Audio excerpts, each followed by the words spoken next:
I think it's a little disappointing that I was hopeful that Corey Lee would net you more than Kendall Graveman, but you get a relief pitcher that's under control, for at least next season.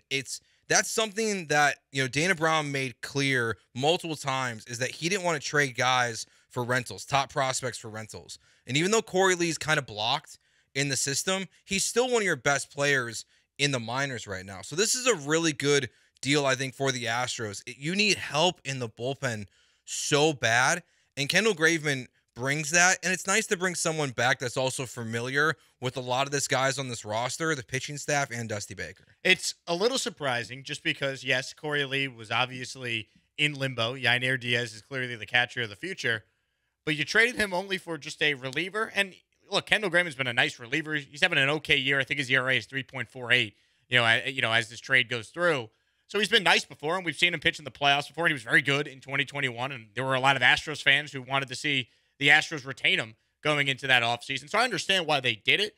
I just wonder, is giving up Corey Lee for just a reliever the move to make, or should they have maybe saved Corey Lee and packaged him in a bigger type of deal to get maybe a big frontline starting pitcher? That's my only question with this. I guess I got to wait and see how the rest of the deadline goes for Houston, and that deadline's not till Tuesday. So we still got a little time, Joe, but I'm a little surprised that it's Corey Lee being used in this type of deal. Yeah, I think it's almost concerning in a way now seeing what the trade market has looked like.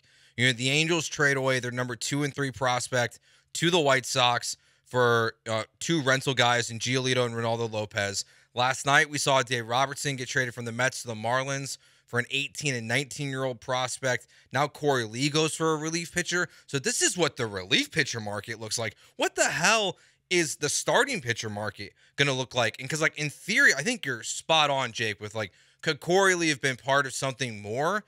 My concern is that this is Dana Brown seeing what the trade market looks like and being like, well, this might be the best we can do, at least for Corey Lee. And if we want a bigger name, we're going to have to attach bigger ticket items to get that done. I just cannot believe BK has now once again gotten another minor leaguer to completely uproot their life. It's so Corey funny, Lee too. now has to leave the greater Houston area. He's going to Chicago, but I don't know what minor league affiliate the AAA for the White Sox is. It's Charlotte.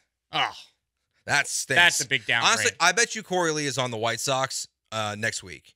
That when he's healthy, they'll bring him up right away. They should give him a chance. Think. I wouldn't be surprised if Corey Lee is pretty much immediately on the White Sox roster. And look, they're obviously a very bad team. This is now the 3rd trade they made. They traded Lance Lynn and Joe Kelly to the Dodgers earlier today. So clearly they're just blowing it apart. So yeah, Corey Lee, it's good for him where he's probably going to get time to play. And that's one of the things he said last week was he just wants to play ball. No matter what, he just wants to play ball. He kind of indicated he'd rather do it here, but clearly that's not the case. So we wish him well, and, we'll see what happens. But Kendall Graveman to the Astros with this bullpen is a huge win, even though it costs you Lee. One thing to point out when you make this type of move, if you're the Astros, because of the fact Graveman is under control for the remainder of this year, of course, and then next year, you're looking at an Astros bullpen this offseason that you could lose Phil Maton, Hector Neris, Ryan Stanek. So I kind of feel like this was one of those moves where maybe Dana Brown looked ahead to the offseason and said, you know what? We got a chance to add to our team this year and then also give us some protection in case we lose a bunch of guys in free agency going into next year. Yeah, you're solving 2 problems at once. You're solving your immediate problem and your long-term problem. I guess if you call just next year long-term. But with those guys, look, they're not going to pay all these guys Rafael Montero money. And you got to think if you're an Astros pitcher right now and you're in the bullpen and your contract's coming up, and you saw what Jim Crane and Jeff Bagwell just paid Rafael Montero, you're gonna want the bag too. So you're not gonna be able to keep all 3 of those guys. You might be lucky to keep 1 or 2 of them, honestly. So it solves a now and a future problem, and that's why I think it's really strategic on what Dana Brown has done here. This is a good start for Dana Brown. It's one of my biggest questions of is he gonna go for a big fish, or is he gonna kind of play the James Click, in the weeds kind of move of trading a Miles Straw for a Phil Maton? I guess this isn't big fish. It's somewhere almost in the middle, but it's solid at the minimum. What do you think James Click is thinking when he sees the guy who replaced him make the same exact move he made 2 years prior?